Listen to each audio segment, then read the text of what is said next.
Vamos a ver de qué guerra hablamos. Bien, así que os animo, hermanos, a que vayamos a la carta a los Romanos, capítulo 7.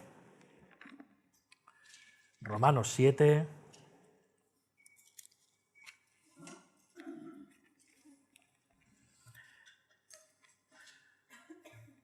Vamos a estar en los versículos que van del 14 al 25 y vamos a leer la palabra del Señor. Dice así: porque sabemos que la ley es espiritual, mas yo soy carnal, vendido al pecado. Porque lo que hago no lo entiendo, pues no hago lo que quiero, sino lo que aborrezco, eso hago. Y si lo que no quiero, esto hago, apruebo que la ley es buena, de manera que ya no soy yo quien hace aquello, sino el pecado que mora en mí. Y yo sé que en mí, esto es, en mi carne, no mora el bien, porque el querer el bien está en mí, pero no el hacerlo. Porque no hago el bien que quiero, sino el mal que no quiero, eso hago. Y si hago lo que no quiero, ya no lo hago yo, sino el pecado que mora en mí. Así que queriendo yo hacer el bien, hallo esta ley, que el mal está en mí. Porque según el hombre interior, me deleito en la ley de Dios, pero veo otra ley en mis miembros, que se rebela contra la ley de mi mente y que me lleva cautivo a la ley del pecado que está en mis miembros. Miserable de mí, ¿quién me librará de este cuerpo de muerte? Gracias doy a Dios por Jesucristo nuestro Señor. Así que yo mismo con la mente sirvo a la ley de Dios, mas con la carne a la ley del pecado. Amén. Vamos a orar, hermanos.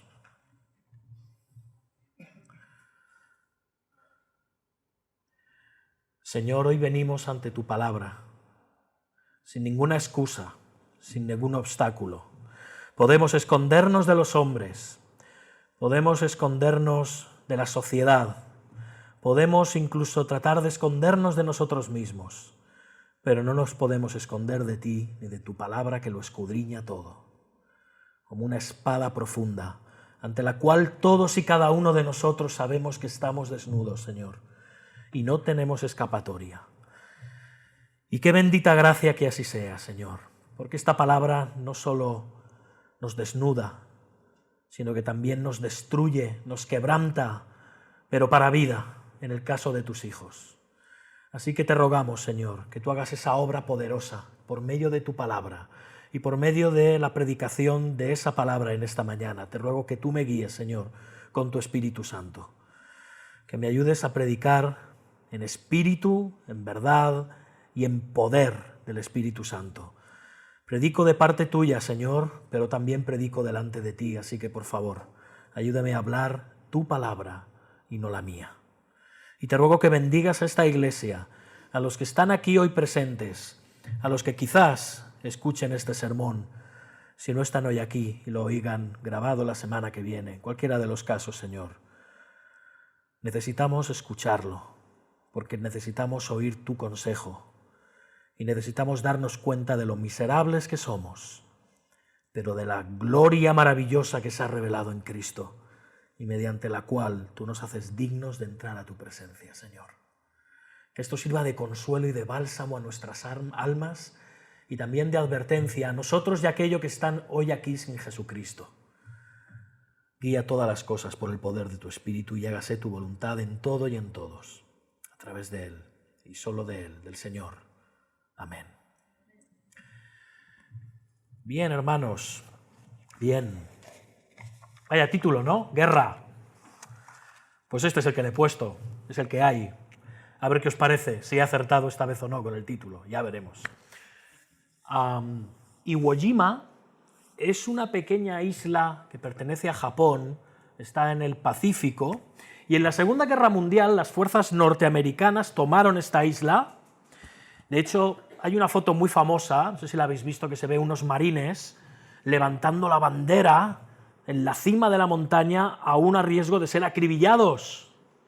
Es una imagen impactante. De hecho, si podéis visitar alguna vez Washington, D.C., vais al cementerio de Arlington, que también es impresionante, veréis una escultura rememorando esta escena. Es es un símbolo de victoria, ¿sí? Lo que ocurre es que, sí, Iwo Jima había sido tomada por las fuerzas estadounidenses, pero la isla estaba llena de túneles que los japoneses habían hecho.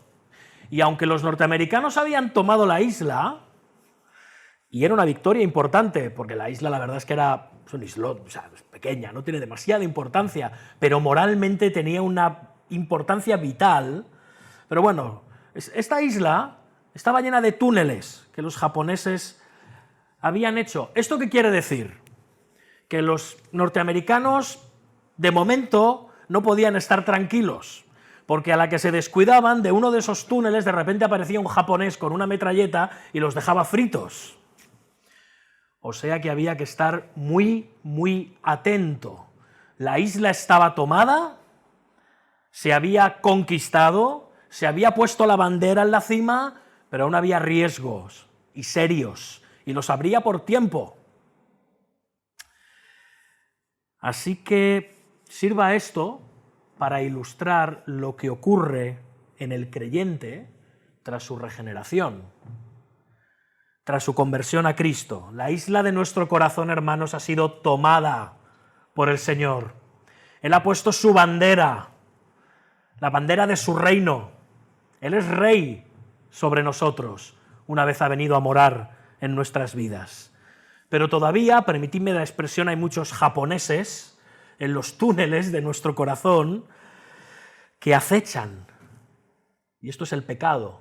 Y tenemos que estar alerta porque durante mucho tiempo van a estar complicándonos las cosas, como aquellos japoneses resistían en esta isla que había sido tomada. Y de esto mismo, hermanos, es de lo que está hablando el apóstol Pablo en los versículos 14 al 25 de este capítulo 7 que hemos leído. Él nos está hablando de su particular guerra contra el pecado. Cuidado, particular no porque solo la tuviera Pablo, particular porque era la suya. Pero esto vale para cualquiera. Esta es la guerra de todos los cristianos, absolutamente de todos. Pablo va a decir cosas muy fuertes, hermanos, las hemos leído, fijaos, escuchad. Yo soy carnal, vendido al pecado. O por ejemplo, lo que hago no lo entiendo, pues no hago lo que quiero, sino lo que aborrezco, lo que odio, eso hago. Incluso va más allá y dice, yo sé que en mí, esto es, en mi carne, no mora el bien. Porque el querer el bien está en mí, pero no el hacerlo. Y debido a estas palabras, a la crudeza de estas palabras, hay estudiosos bíblicos que creen que Pablo no está hablando de sí mismo. Hay quien dice, no puede ser. Este es el apóstol Pablo. ¿Pablo, el apóstol? ¿En estos términos está hablando a los cristianos de Roma? Por favor, es el apóstol a las naciones. Y por eso muchos han pensado que Pablo está hablando, utilizando la primera persona del singular como una herramienta retórica para hablar de la lucha general de los cristianos contra el pecado, por ejemplo, ¿sí? Otros dicen que este es Pablo antes de su conversión, que no puede ser Pablo después de ser convertido. Incluso hay otros que dicen que no es ninguna de las dos cosas, sino que Pablo está hablando simplemente utilizando esta figura en primera persona de todos aquellos que están sin Cristo. Porque claro, las cosas que dice como un apóstol del Señor, y más después de todo lo que nos ha estado explicando, sobre todo en el capítulo 6, que hemos sido libertados del pecado. ¿Cómo va a estar diciendo cosas como estoy vendido al pecado? Esto no encaja. Bueno, hermanos, excede el propósito de este sermón, porque si no habría que hacer 2 sermones, o hasta 3, si me apuráis, o este sermón duraría muchísimo, responder a todas estas objeciones. Y tenemos que centrarnos en una, porque si no este sermón sería un lío, no sería coherente, ¿estáis de acuerdo conmigo, no? Está claro que estemos más acertados o menos, Pablo solo quería decir una sola cosa, ¿no? Por lo tanto, es lo que vamos a hacer. No podemos dar gusto a todas estas posturas, y aun reconociendo que hay personas muy sabias y estudiosos muy serios que aman al Señor y conocen la palabra, que piensan todo esto que os he dicho, que no es Pablo en absoluto el que habla, nosotros vamos a predicar este sermón asumiendo que sí, que efectivamente no solo es Pablo, sino que es Pablo como apóstol, ¿sí? Pablo nos está hablando de su propia experiencia como cristiano, al margen del oficio que tenía divino de parte del Señor, ¿sí?, de apóstol, pero sí que es cierto que también utiliza su experiencia para enseñar a los cristianos de Roma y a los que leerían esta carta después la terrible guerra espiritual que Pablo, ellos, tú y yo tenemos con el pecado. Y por otro lado, quiero decir que aunque la verdad no siempre se establece contando cabezas, pero la mayoría del consenso a lo largo de la historia de la Iglesia ha sido de que efectivamente quien habla aquí es el apóstol Pablo, ¿sí? Así que ahí nos vamos a quedar, hermanos, ¿de acuerdo? Vamos a empezar con esto. Pablo nos va a hablar de lo accidentada que es la vida cristiana. ¿La vida cristiana es accidentada, hermanos? Sí, ¿no? Yo creo que sí. Sí que lo es, sí. Pablo nos va a hablar de lo accidentado de la experiencia de ser un discípulo de Cristo, que no es fácil, no lo es. De todas formas, me gustaría aclarar algo antes. Todo esto nos puede resultar muy confuso porque el pasaje aparentemente es un poco galimatías, ¿sí?, si no comprendemos primeramente el uso que está haciendo Pablo de la palabra ley. Ley, ¿sí? En este capítulo 7 la palabra ley aparece permanentemente. Es la exposición de Pablo, es su doctrina acerca de la ley. ¿Bien? Y Pablo, en estos versículos que hemos leído ahora, del 14 al 25, usa la palabra ley 9 veces. Y todas las veces la palabra ley quiere decir ley. Y además utiliza la misma palabra en el griego, nomos. Es la misma palabra. Por lo tanto, si no entendemos un poco los diferentes usos de la palabra ley, vamos a confundirnos, ¿sí? ¿De qué ley está hablando? ¿A qué ley se refiere? Bien, nos tiene que ayudar el contexto, en este caso el contexto gramatical y cercano de dónde está ubicada la palabra ley, porque en unos momentos ley significará una cosa y en otros momentos va a significar otra, ¿sí? Y lo mismo os voy a decir cuando os lo explique qué ocurre en nuestro lenguaje.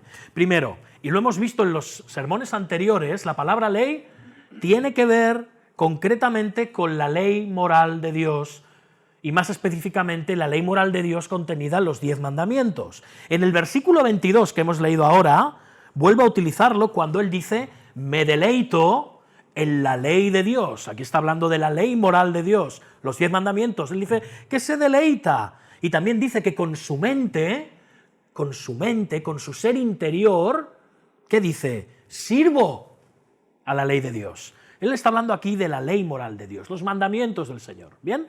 Pero hay un segundo uso que hace de la palabra ley, y lo vemos en el versículo 21, si buscamos el 21, así que queriendo yo hacer el bien, hallo esta ley, que el mal está en mí.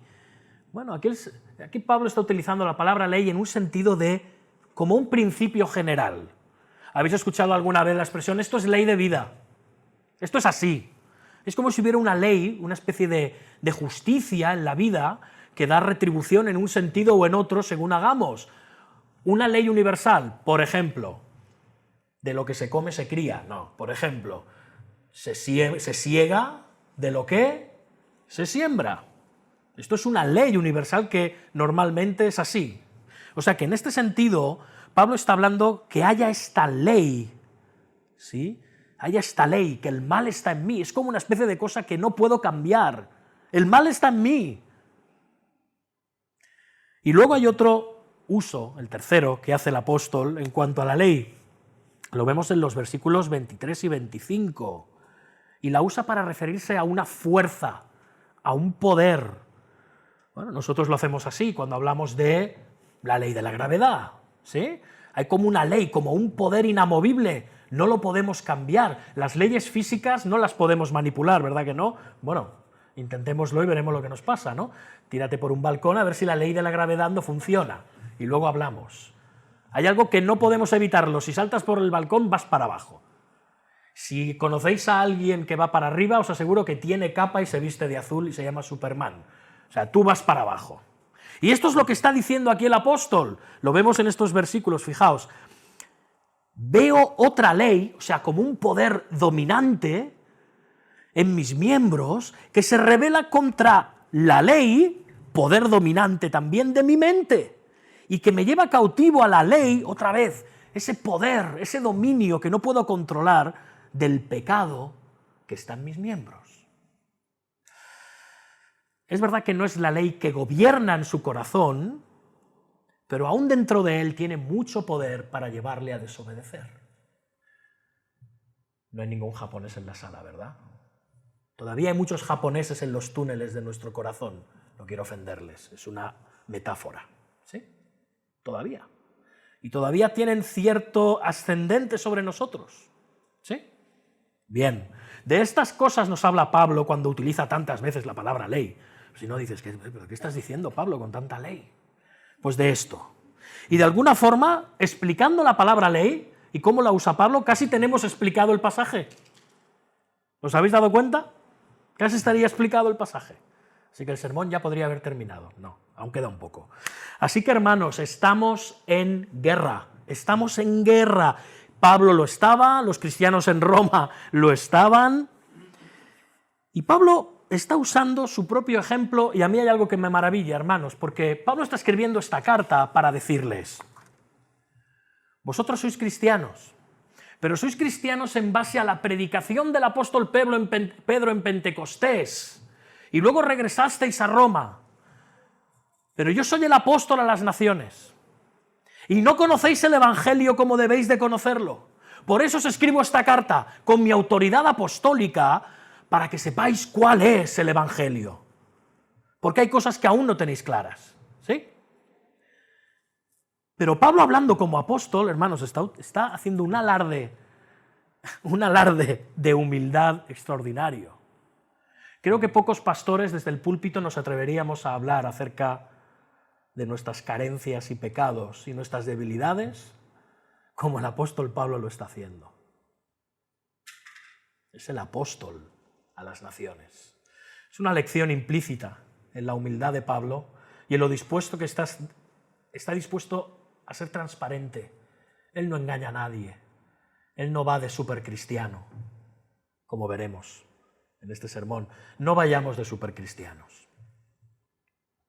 Nos estaremos perdiendo muchísima gracia si vamos de supercristianos. Y esto es lo que está haciendo.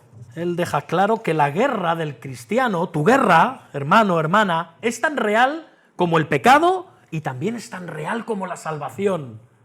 Estamos en guerra con el pecado. Y en los versículos 14 al 17 él se explaya explicándola. Vamos a verlo, 14 al 17. Lo releemos. Porque sabemos que la ley es espiritual, mas yo soy carnal, vendido al pecado, porque lo que hago no lo entiendo. Pues no hago lo que quiero, sino lo que aborrezco, eso hago. Y si lo que no quiero, esto hago, apruebo que la ley es buena, sí, o sea, la ley es buena, el problema está en mí. De manera, dice el 17, que ya no soy yo quien hace aquello, sino el pecado que mora en mí. ¿Veis? Está exponiendo el problema. ¿Y ahora qué hace? En los versículos del 18 al 20... está recapitulando, diciendo, os lo voy a dejar claro, ¿sí? Esto lo hace mucho Pablo. Por eso suena tan lioso.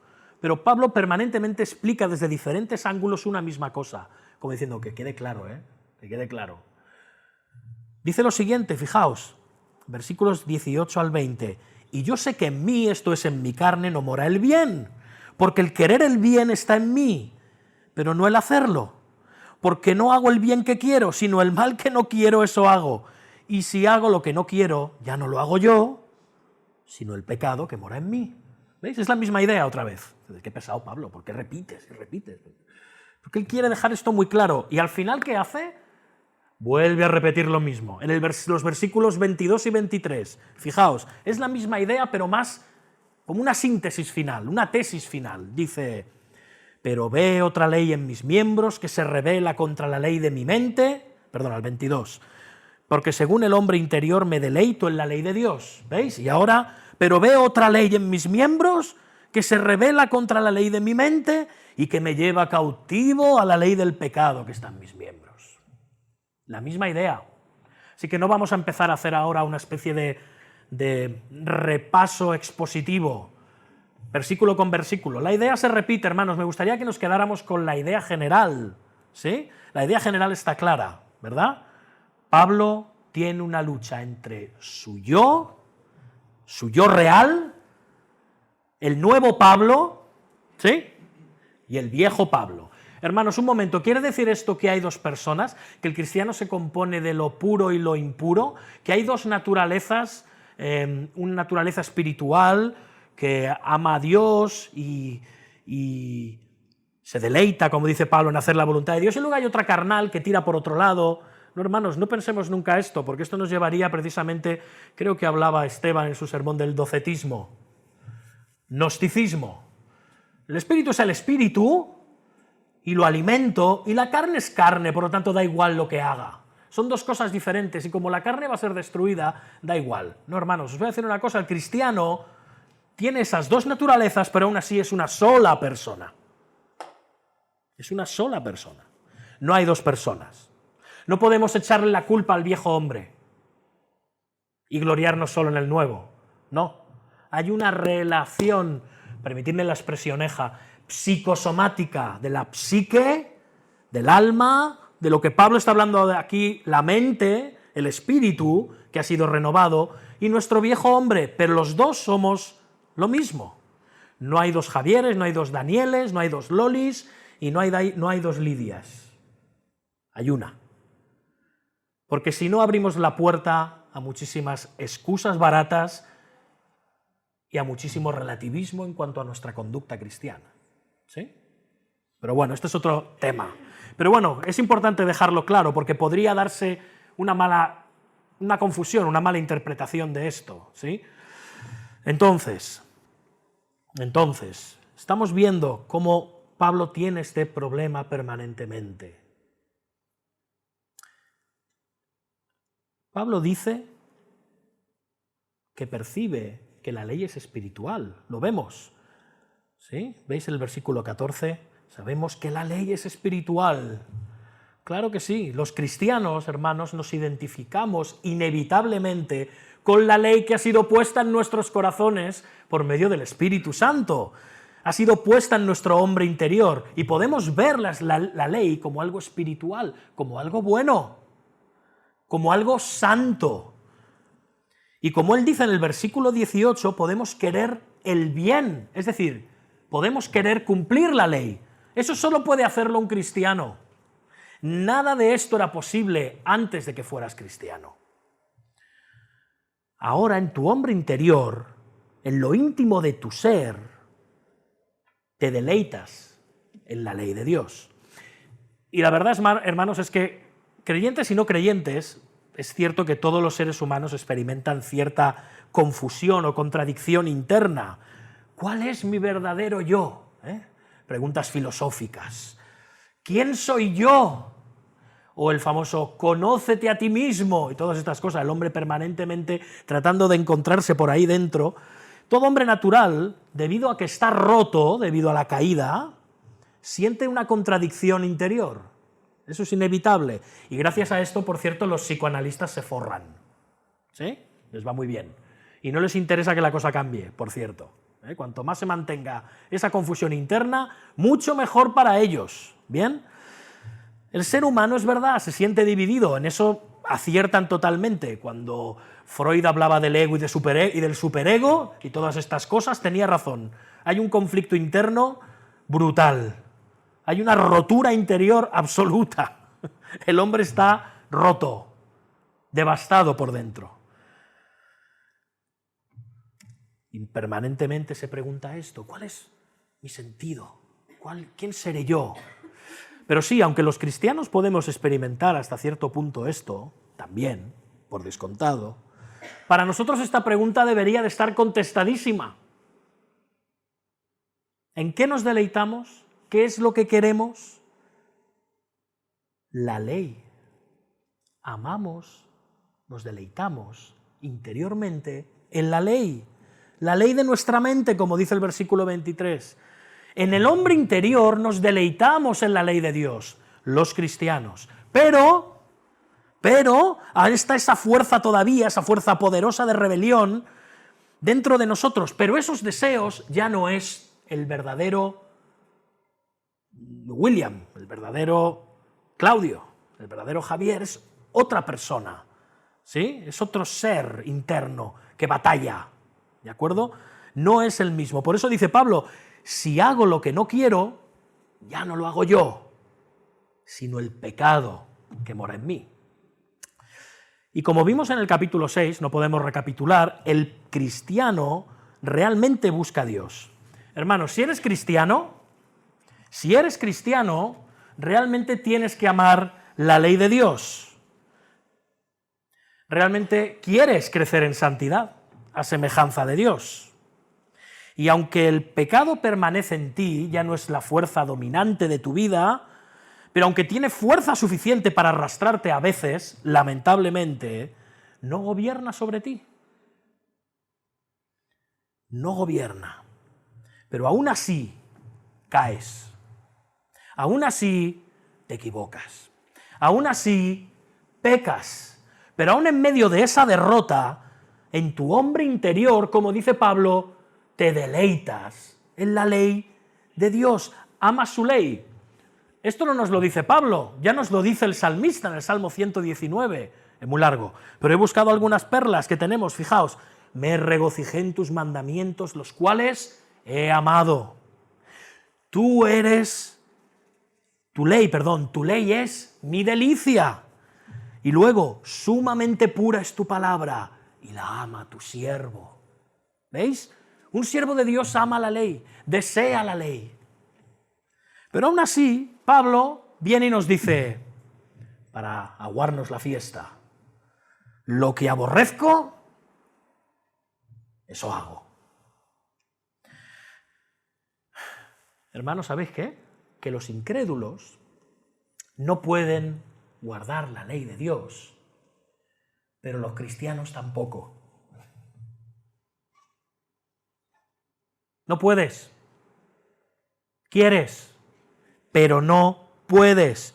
Y muchas personas, como os he dicho al principio, se maravillan de que Pablo esté diciendo esto. No puede ser el apóstol Pablo. Esta contradicción tan gorda no puede estar en la mente y en el corazón de un apóstol del Señor, ¿sí?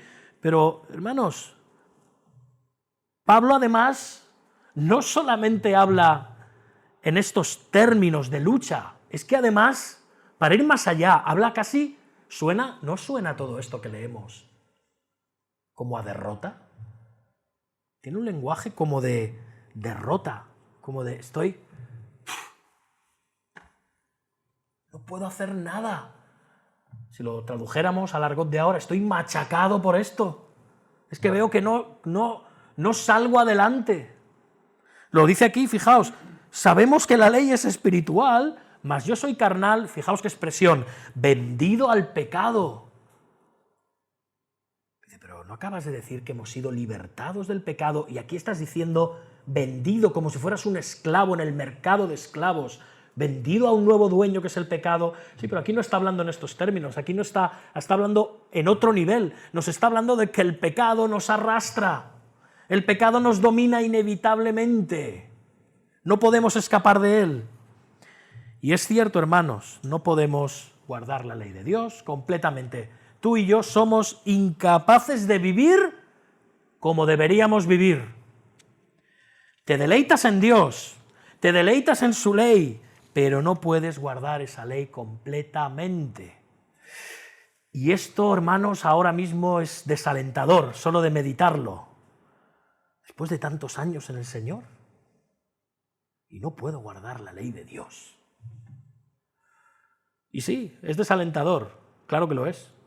Desde una perspectiva objetiva es desalentador. Pero, hermanos, al mismo tiempo, ¿qué está haciendo? Mirad, hermanos, la Biblia no es un libro para decirnos cosas bonitas. La Biblia es un libro muy realista, no es pesimista, ¿eh? Es realista. ¿Y de realista qué es? Claro, nos deprimimos. ¿Sí? Lo que está haciendo aquí el apóstol es ponernos cara a cara con nuestra realidad como cristianos.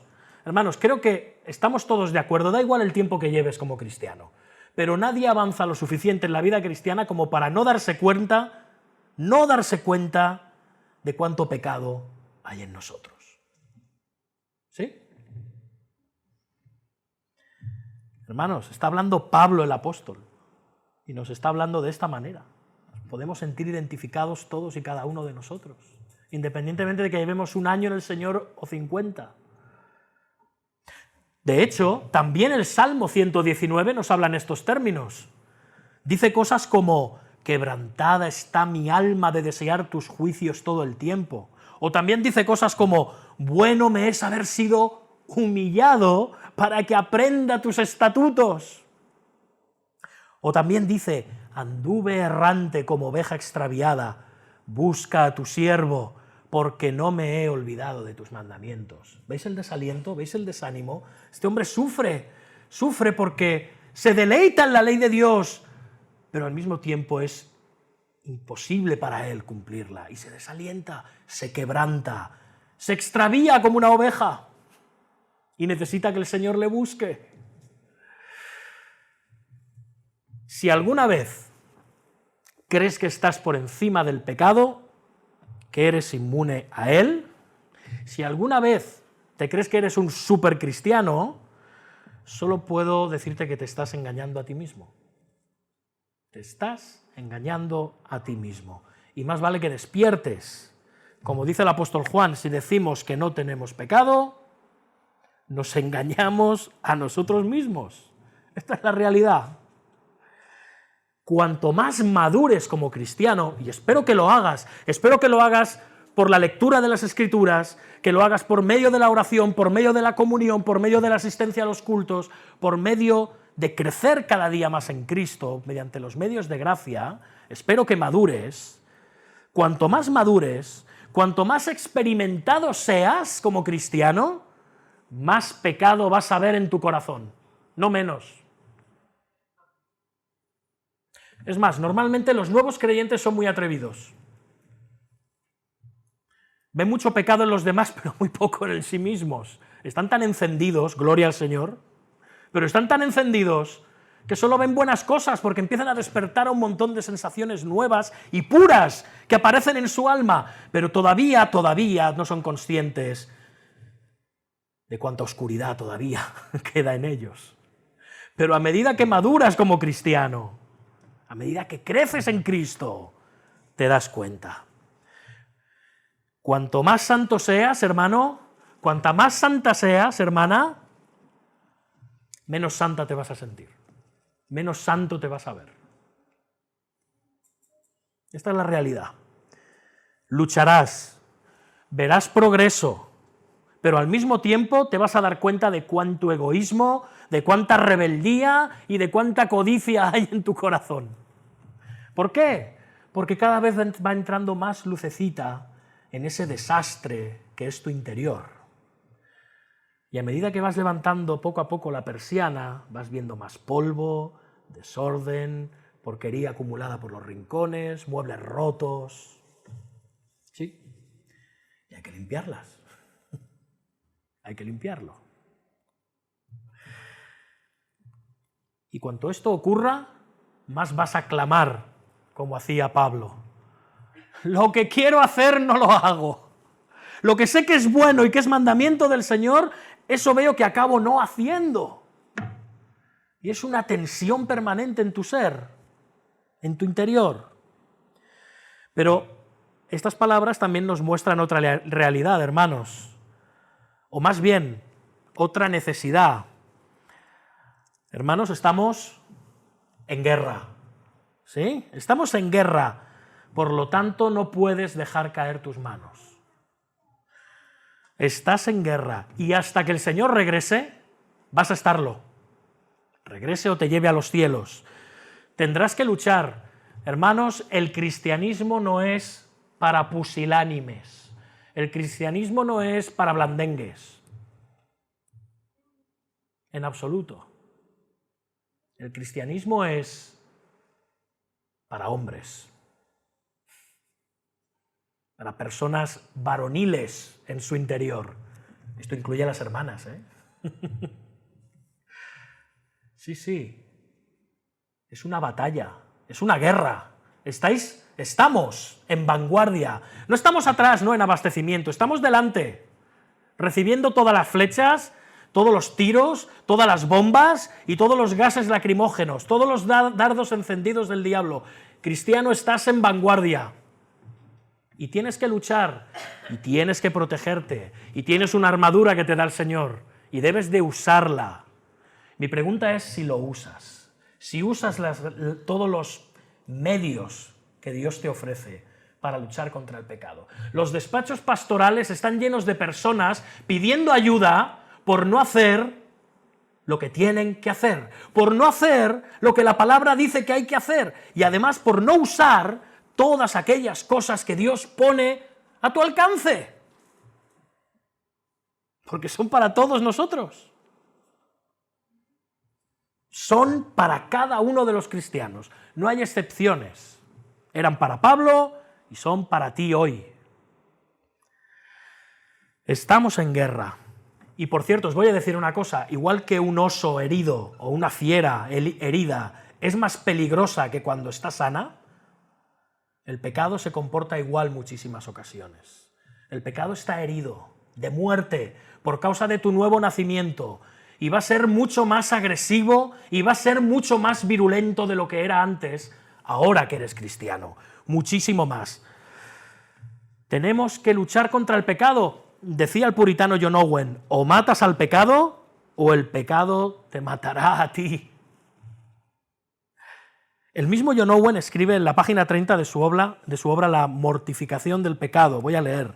Dice, el cristiano, como si fuera un hombre clavado en una cruz, primero lucha, se esfuerza y clama con gran fuerza y poder, aunque conforme su sangre y sus energías se pierden, sus esfuerzos debilitan y disminuyen en intensidad. Así que cuando un cristiano lucha contra la lujuria o cualquier otro pecado, ese pecado lucha con gran violencia para desatarse, grita con vehemencia e impaciencia para ser liberado y complacido. Y en ese proceso de muerte se puede retorcer con vigor y furia poderosa. Pero termina al poco tiempo, dice John Owen, especialmente si no se le dio la oportunidad de lograr su objetivo. Hermanos, debemos luchar para, como dirá Pablo más tarde en Romanos 12:1, presentar nuestros cuerpos en sacrificio vivo, santo, agradable a Dios. De esa manera glorificamos a Dios, pero también nos hacemos un gran bien. En palabras del gran evangelista George Whitefield, él decía, si mi testimonio puede servir de algo, una vez se practica la mortificación del pecado, es el mayor placer del mundo. Ahí nos deja esa perla.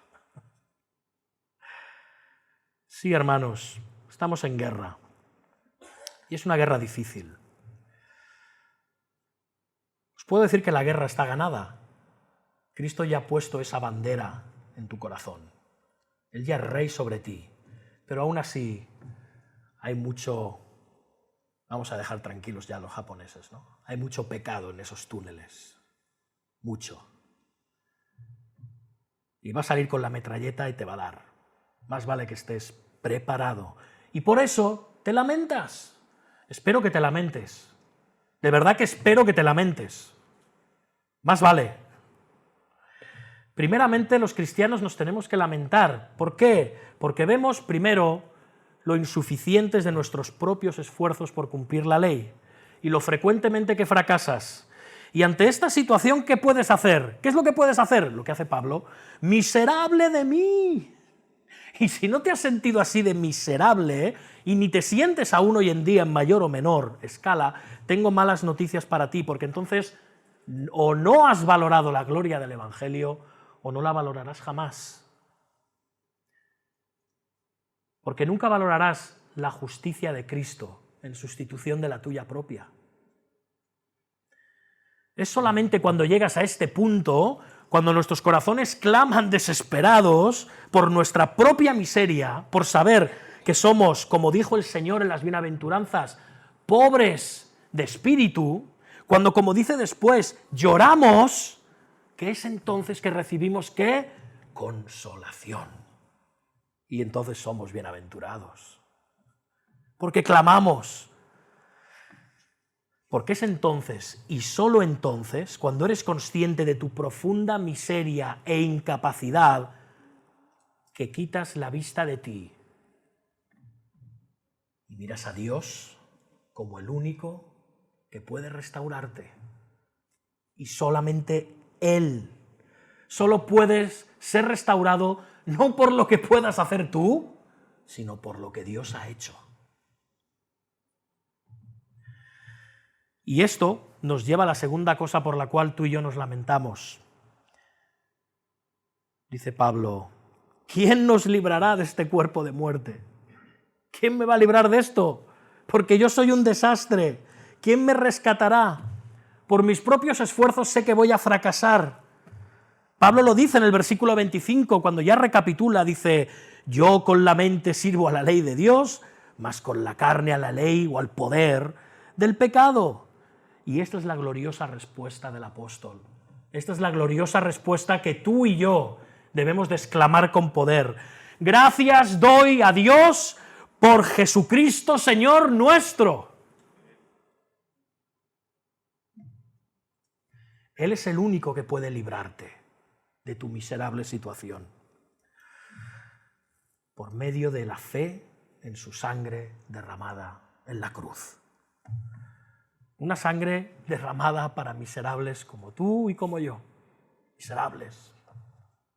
Así que para concluir, hermanos, estos versículos finales, 24 y 25, en cierto sentido, miran hacia atrás, hacia todo lo que Pablo ya ha dicho en su carta, pero también miran hacia adelante, a todo lo que va a empezar a exponer a partir del capítulo 8. Hermanos, en ti y en mí no hay esperanza alguna de salvación ni de obediencia. Todo lo que somos, todo lo que hacemos y hemos hecho, solo merece juicio. Solamente. Para nuestra salvación solo podemos hacer una cosa: mirar fijamente a Cristo. A Cristo mirando en la cruz por ti y por mí.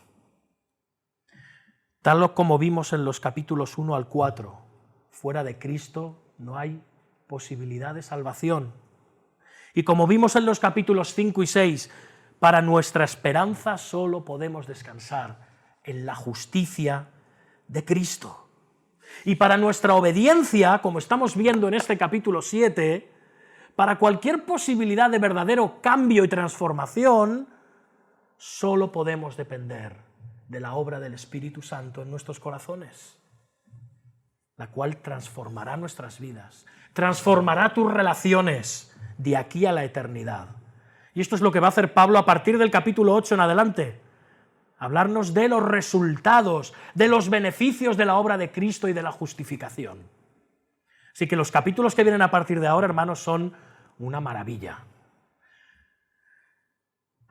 Hermanos, en cierto sentido, aquí el hermano Benito me va a entender, todos los cristianos somos como un pintor, no como Benito, que es muy diestro, pero somos como un pintor sin destreza. Somos los peores pintores que hay. Contemplamos un bello paisaje, hermosísimo, y queremos pintarlo tal y como es, pero nuestra falta de talento nos hace imposible pintarlo. Vemos ese panorama glorioso, pero no lo podemos reproducir. Y el problema no está en el paisaje, el problema no está en los pinceles, el problema no está en el lienzo, el problema no está en la pintura, el problema está en ti, que eres un inútil. No puedes plasmar esa belleza, es imposible. Por eso necesitas que el maestro pintor coja tu mano y te guíe para dar los trazos diestros que te van a llevar a imitar esa preciosa y gloriosa ley de Dios, en la que te deleitas, pero que por culpa del viejo hombre no puedes cumplir a la perfección. Pero Cristo sí que puede. Separados de Él, nada podemos hacer, pero en unión con Él podemos andar en sus pisadas. Él es nuestra justicia. Él es nuestro cumplimiento de la ley. Me gustaría terminar leyéndoos un poema del predicador escocés Robert Murray McCheyne. Él escribió un poema titulado Jehová Tzidkenu. Esto es una expresión hebrea que encontramos en Jeremías, capítulo 33, donde se dice Jehová es mi justicia. En hebreo, Jehová Tzidkenu, Jehová es mi justicia. Dios es mi justicia. Dice así: antes fui un extraño a Dios y a su gracia, sin ver mi peligro ni sentir mi carga. Aunque muchos me hablaban radiantes de Cristo en la cruz, Jehová Tzidkenu no era nada para mí. A menudo leía para calmarme o meditar al complejo Isaías y al sencillo Juan, pero ni aun con ambos, mostrándome la sangre en la cruz, Jehová Tzidkenu significaba nada para mí. Igual que caían las lágrimas de las hijas de Sión cuando pasaron las olas por su alma, lloré yo, pero nunca pensé que mi pecado le clavó en la cruz. Jehová Tzidkenu no era para mí. Cuando su gracia con luz del cielo me despertó, con angustia y temor de la ley, el temor de mí se apoderó. Seguridad y refugio en mí no podía haber. Jehová Tzidkenu, mi Salvador, ha de ser. Mi terror ante el dulce nombre quedó desvanecido y el temor de la culpa bien lejos se ha ido. Con confianza me acerco a beber su gratuita agua. Jehová Tzidkenu ahora es todo para mí. Jehová Tzidkenu, mi gloria y mi tesoro. Jehová Tzidkenu, ya nunca estaré perdido. En ti venceré toda inundación. Eres mi ancla, coraza y escudo. Aun pasando el valle de sombra de muerte, este lema sostendrá mi aliento vacilante. Mientras mi Dios de la febril vida me librará, Jehová Tzidkenu, mi canción final será. Amén, hermanos, que podamos decir que Él es nuestra justicia. Hermanos, estamos en guerra y no solo eso, somos los peores soldados. Somos unos miserables, pero Dios no es un miserable. Él no lo es, Él te ha rescatado por medio de su Hijo y por medio de su Espíritu. Él ha vencido la guerra. Él la ha vencido por nosotros y nos ha liberado. Él te está transformando a ti y a mí para que puedas glorificarle y gozar de Él por siempre. Pero te pido que ahora, para que eso sea posible, junto con el apóstol Pablo, clamemos todos juntos esta mañana, como dice el versículo 25. Gracias doy a Dios por Jesucristo, Señor nuestro. Amén. Vamos a orar, hermanos. Bendito sea, Señor y Padre, tú eres en Cristo, el Hijo eterno, nuestra justicia. Gracias, Padre. Gracias por mostrarnos que a pesar de las derrotas, tú ya has vencido. Ese juicio celestial en el cual compareceremos será sufrido y experimentado por medio de Jesús y su justicia perfecta. Y te damos gracias, Señor. Ayúdanos en las luchas, ayúdanos a ser conscientes de nuestra necesidad espiritual, de lo miserables que somos, pero de lo grande que eres tú, que somos grandes pecadores, pero tú eres un gran Salvador, Señor.